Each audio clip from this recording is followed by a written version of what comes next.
नेपाळचा बालेन pattern, एक राजकीय क्रांती आणि भारतीय राजकारणाचं वास्तव आज तुमच्या समोर घेऊन येतो आहोत मंडळी। नेपाळमध्ये बालेन शाह यांच्या नेतृत्वाखाली सुरू झालेल्या राजकीय क्रांतीची आणि तिथल्या प्रशासकीय बदलांची तुलना भारतीय राजकीय परिस्थितीशी या माध्यमातून आपण करून बघणार आहोत। दस्तावेजात सादर करण्यात आलंय की सुशिक्षित नेतृत्व, धाडसी निर्णयांच्या जोरावर देश कसा बदलू शकतो याचं प्रभावी चित्रण यामध्ये मांडण्यात आलंय।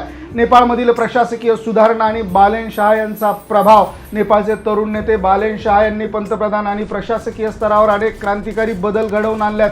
त्यांनी सरकारी कार्यालयांमध्ये स्वतःचा किंवा कोणत्याही राजकीय नेत्यांचा फोटो लावण्याला सक्त मनाई केलेली आहे। राजकारणातून जात आणि धर्माचा प्रभाव पूर्णपणे काढून टाकण्यावर भर दिला आहे। सर्वात महत्त्वाचं म्हणजे त्यांनी व्हीआयपी कल्चर मोडीत काढलेलं आहे आणि मंत्र्याच्या गाड्यांचे ताफे, अतिरिक्त सुरक्षा व्यवस्था ही काढून घेण्यात आली। आता ट्रॅफिक पोलिसांना कुणाची गाडी तपासण्याचं पूर्ण स्वातंत्र्य देण्यात आलेलं आहे। नेपाळचा नवा प्रशासकीय मॉडेल हा समोर आलेला आहे। राजकारणात जात पात धर्म सगळं मुक्त करण्यात आलेलं आहे। व्हीआयपी संस्कृती पूर्णपणे बंद करण्यात आलेली आहे। शिक्षण सरकारी शाळांना प्राधान्य देण्यासाठी उपाययोजना केल्या जातात। तर नेपाळ सरकारने खासगी शाळा आणि क्लासेसवरती निर्बंध आणलेले आहेत। मंत्र्यांची मुलं आता सरकारी शाळांमध्ये शिकणार आहेत, ज्यामुळे सरकारी शिक्षणाचा दर्जा सुधारण्यास मोठी मदत होणार आहे। तर भ्रष्टाचाराच्या बाबतीत शून्य सहनशीलता पाळली जाणार आहे। पदाचा गैरवापर करणाऱ्यांना तात्काळ पदावरनं हटवण्यात येणार आहे। नेपाळचे पंतप्रधान आणि मंत्रिमंडळ अत्यंत सुशिक्षित असून ते सामान्य जनतेत कोणत्याही सुरक्षेशिवाय